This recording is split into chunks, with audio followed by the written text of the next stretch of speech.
Welcome back, everyone. We're going to now pivot from all the amazing things that you could be doing and the cool carrots we can talk about to the stick. What are your friends in the US government going to make you do? And that's the wrong word, because Shon and her team have been amazing at seeking feedback and making sure that everything we're doing is supported and we've telegraphed it. So in April of 2021, the White House said, hey, world, you sell to the US government, SBOM's coming, right? We made that clear over 2 years ago. But we heard from industry that, okay, let's talk about this. Let's make it a slow, gradual process. And I think we've done that. So I'm really excited to introduce Shon, who has an amazing team. She runs the CISA Cyber Supply Chain Risk Management Program Management Office. So Shon, we've asked you to pack a lot of details in a 10-minute slot.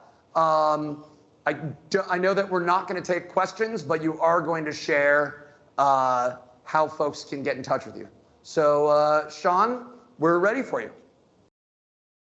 Thank you so much, Alan. Good day, everyone. Before I get started, I also have to take a minute to say that Alan has been an important part of what we've been able to accomplish so far. He's been a big advocate for industry, for the methodologies behind secure software and SBOM. So Alan, thank you for that, and thank you for this opportunity. I will save everyone the history lesson on 2218, but I do want to point out where the starting line really was for us, right? And it was on April 27th of this year. That's when we opened the public comment period to really give you all the opportunity to give us some much needed feedback into this process.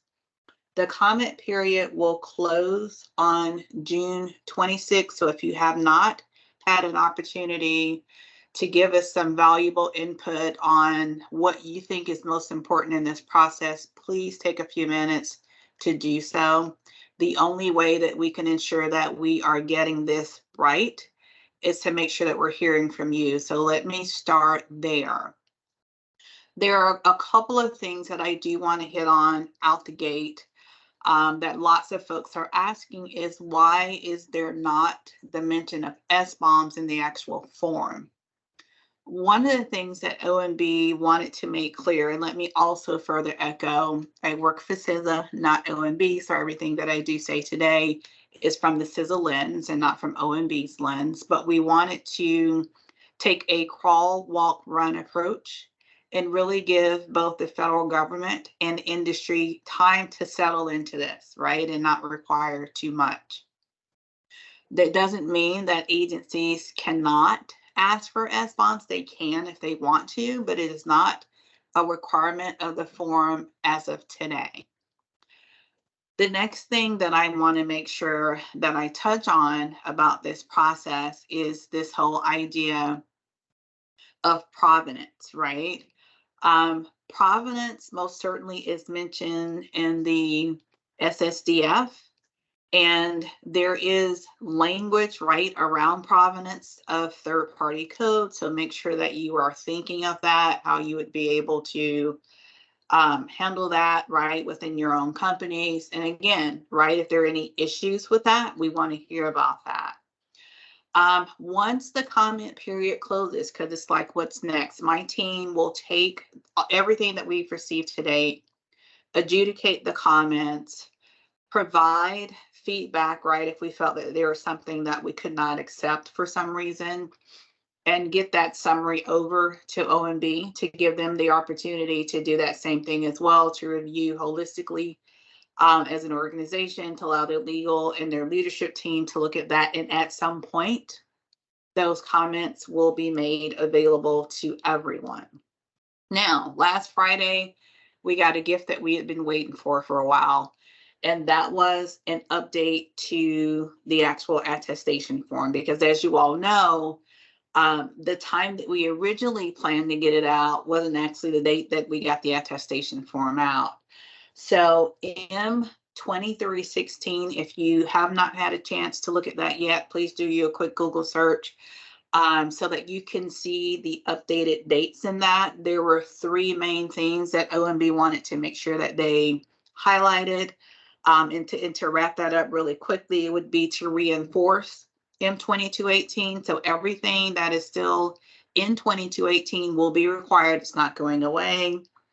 To reaffirm, right, secure software development practices. Again, make sure that we're pushing towards understanding what those requirements are and how you can best implement that.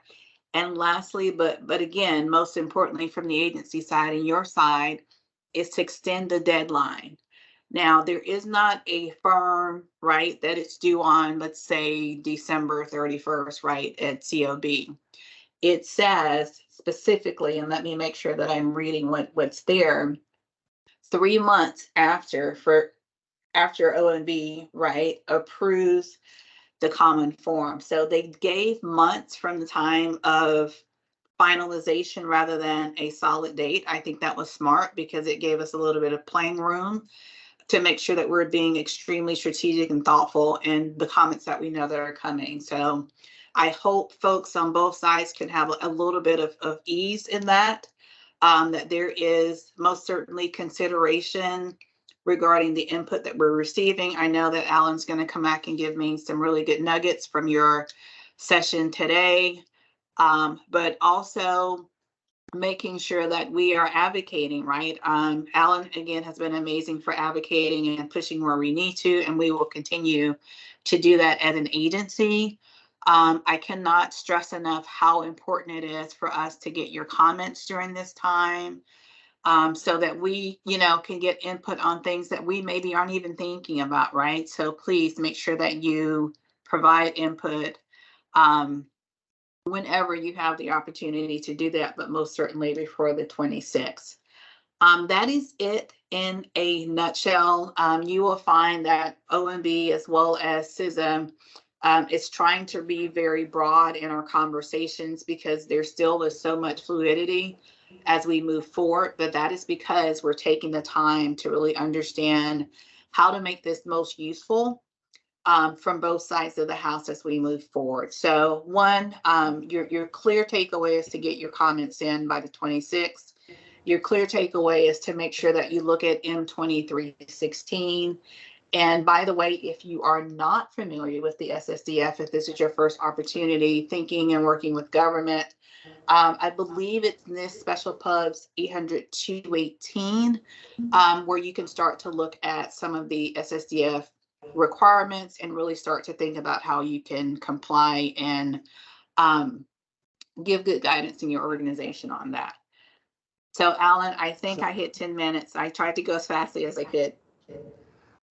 Shon, that was great. It was lots of detail, but definitely a lot of things for folks to chew on.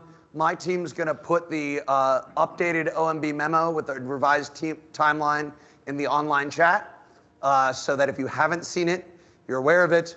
And one of the core takeaways, as Shon said, is we saw the conversation and the government, CISA and OMB realized we needed to sort of make sure and have a little extension so that we can capture the feedback and make sure we're moving forward advisedly. Shon's team has been working overtime on getting all these pieces lined up. And of course, the supply chain piece is one part of that EO implementation, but I think it's a really telling sign that at CISA, it's being run by Shon and her team in the CSCRIM office. So I think that sort of shows where our priorities are, if that's a fair statement, Shon. And we also we pasted the URL, as Shon said, deadline's coming up soon, but there's still time to give comments, big and small. If you've never filled out comments to the US government, definitely do all your boilerplate stuff. But the easier your comment is to be understood by someone who's reading dozens, if not hundreds of these, the more you make it pop out, the easier it will be for it to be recorded. And I don't want to speak for her comment review team, but it's a lot of work to review them. And so just remember who the reader might be as you fill out the feedback. Shon, I hope that's acceptable. Again, I don't speak for your team.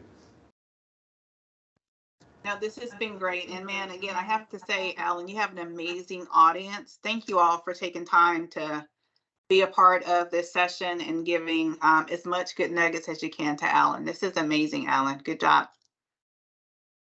And thanks to all the great work that you've been doing.